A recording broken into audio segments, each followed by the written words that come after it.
এমন শৈল নিয়ে রনি বাধ্য করেছেন বুবলিকে, চলচ্চিত্রের পাড়ায় গুঞ্জন। রংবাজ ছবির পরিচালক শামীম আহমেদ রনি সপ্তাহখানেক আগেই জানিয়েছেন শনিবার 15ই এপ্রিল থেকে এই ছবির শুটিং শুরু হবে। খবর প্রকাশ হয়েছিল আনুষ্ঠানিকভাবে পয়লা বৈশাখে। অপু বিশ্বাসকে ঘরে তুলে বিকালেই রওনা দেবেন তিনি পাবনার উদ্দেশ্যে। কিন্তু হঠাৎ গেল বৃহস্পতিবার অসুস্থ হয়ে পড়েন সাকিব। তার জন্য পিছিয়ে গেল শুটিং।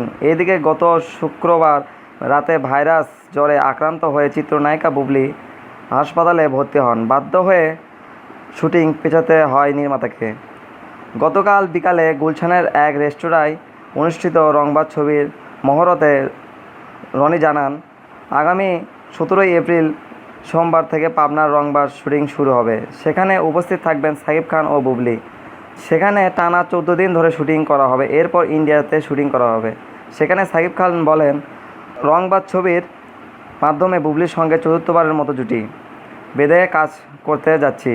যেহেতু আগামী ঈদে ছবিটি মুক্তি দেওয়া হবে, তাই আগামী ঈদ হবে রংবাজময়। তবে এই ছবি নিয়ে সমালোচনার মুখে পড়েছেন শামীম আহমেদ রনি। চলচ্চিত্র পাড়ায় গুঞ্জন উঠেছেন, ছবি নির্মাণের আড়ালে রনির অন্য কোনো উদ্দেশ্য আছে কিনা তা খতিয়ে দেখা প্রয়োজন। কারণ সাকিব খানের অসুস্থতার পরেও সে তার শুটিং পেছাতে চায়নি।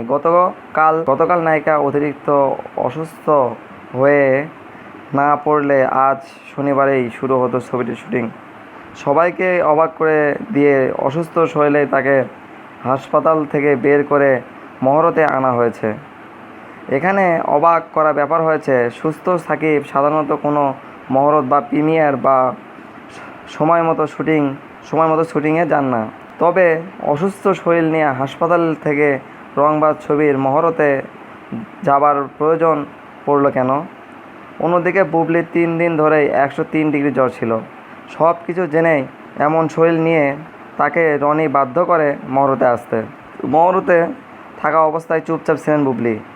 বোঝাই যাচ্ছিল তিনি অসুস্থতায় আছেন। অবশেষে প্রেশার কমে গিয়ে বুবলিকে হাসপাতালে ভর্তি হতে হয়েছে। কেন রনির এমন তাড়াহুড়ো?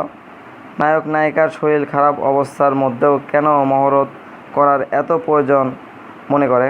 আর কেনই বা একটা সপ্তাহ বিশ্রাম দেওয়া গেল না অসুস্থ নায়ক ও চিত্রনায়িকাকে? তার উপর সাকিব খানের মানসিক অবস্থা এখনও যথেষ্ট নড়বড়ে। যতই তিনি স্ত্রী পুত্রকে মেনে নেওয়ার চেষ্টা করুন, অপুর কাছে হেরে যাবার দহন তার মনে জ্বলছেই।